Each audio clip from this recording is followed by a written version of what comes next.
যারা নতুন করে জব কার্ডে আবেদন করতে চান তাদের জন্য আজকের এই ভিডিওটি। দেখুন, খুবই সহজ। এই 2 পাতার একটা ফর্ম আপনাদেরকে ফিল আপ করতে হবে। লেখা আছে West Bengal rural employment guarantee স্কিমের অধীনে নিবন্ধীকরণের আবেদনপত্র।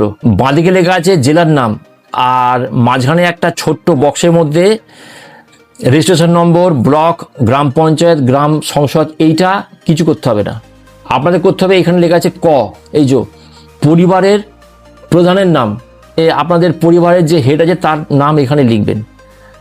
নেক্সট হচ্ছে পরিবারের প্রাপ্তবয়স্ক সদস্যদের নাম। আচ্ছা, এখানে একটা কথা বলে দিই, এখানে 1 2 3 4 5 5টা করা আছে বক্স। যদি কারোর পরিবারে 5-এর অধিক যদি সদস্য থাকে তাদের ক্ষেত্রে এইটা একটা ফর্ম মাত্র। এইটা কিন্তু আপনাদেরকে সাইবার ক্যাফেতে গিয়ে এটা বানিয়ে নিতে হবে, কারণ এটা একটা সরকার একটা ছক করে দিয়েছে। 5 জনের বেশি সদস্য হলে পরে তখন কোনো সাইবার ক্যাফেতে এই ফর্মটা আবার টাইপ করতে হবে, করে নিয়ে সেই ফর্মটা আপনাদেরকে ফিল আপ করতে হবে। যাই হোক, আমি এইটা আপনাদেরকে বুঝিয়ে দিচ্ছি যে কিভাবে কি ফিল আপ করতে হয়।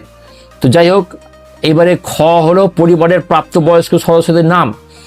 এখানে লেখা আছে ক্রমিক সংখ্যা, নাম, পিতা বা স্বামীর নাম, বয়স, আবেদন করার তারিখ, অর্থাৎ আপনি যেদিনকে আবেদন করবেন সেই তারিখ অবধি তাদের বয়স কত হলো সেইটা এই পরে আপনাকে লিখতে হবে। তারপরে লেখা আছে লিঙ্গ, অর্থাৎ সে মহিলা কি পুরুষ সেটা এখানে লিখতে হবে। তারপরে আছে শারীরিক অক্ষমতা। শারীরিক অক্ষমতা যদি কোনো সে কার্ড হোল্ডার হয়, অর্থাৎ ফিজিক্যাল হ্যান্ডিক্যাপ্টের যদি তার সার্টিফিকেট থাকে তবেই সে এখানে বলতে পারবে হ্যাঁ। তার সার্টিফিকেট না থাকলে সে তখন এখানে না বলতে হবে। মুখে মুখে বললে হবে না যে আমি শারীরিক অক্ষমতা বা ফিজিক্যালি হ্যান্ডিক্যাপ্ট।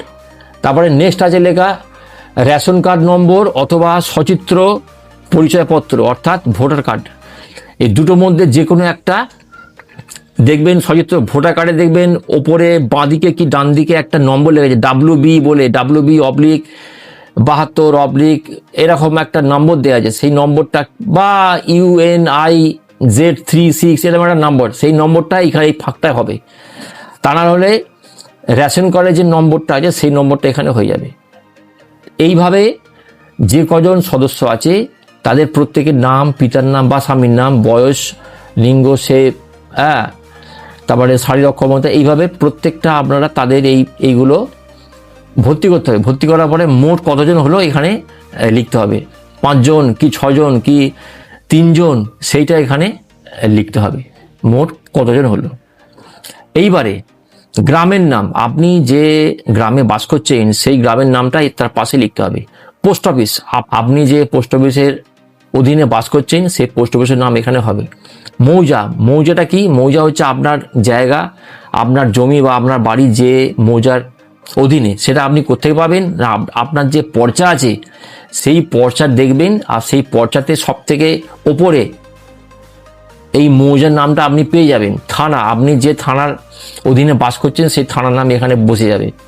গ্রাম পঞ্চায়েতের নাম এখানে পাশে বসে যাবে। ব্লকের নাম, ব্লকের নামটা এখানে বসবে। তারপরে তফসিলি জাতি, উপজাতি, অন্যান্য অগ্রসর শ্রেণী বা সাধারণ, আপনি জুলকা শিডিউল ট্রাইব হন বা আপনার যদি সার্টিফিকেট থাকে তবেই সেটা আপনি কিন্তু লিখতে পারবেন না। আপনার যদি সার্টিফিকেট না থাকে তাহলে কিন্তু আপনি লিখতে পারবেন না, তখন আপনাকে লিখতে হবে সাধারণ।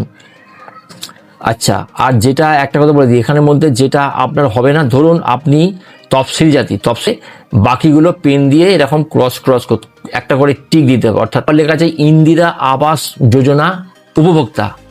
ইন্দিরা আবাস যোজনার দ্বারা কি আপনি কিছু পেয়েছেন বা আপনি কি উপকৃত হয়েছেন? কি উপকৃত হন এখানে লিখবেন হ্যাঁ পেয়েছি। বা ভূমি সংস্কার উপভোক্তা যদি পান তাহলে লিখবেন হ্যাঁ, আর যদি না পান লিখবেন না আমি কিছু পাইনি।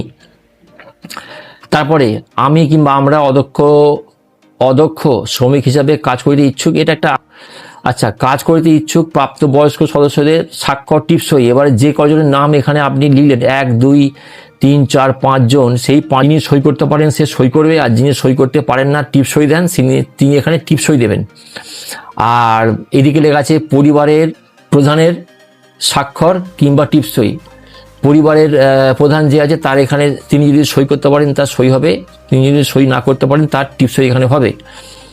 একটা কথা বলে দিই, এখানে তো জায়গাটা কম আছে এখানে, হ্যাঁ ওই আগে বললাম যে এইখানটা যদি অনেকগুলো পরিবার হয় বা 5 জন হয়, এটা একটা জাস্ট ফর্ম মাত্র বুঝিয়ে দেওয়ার জন্য।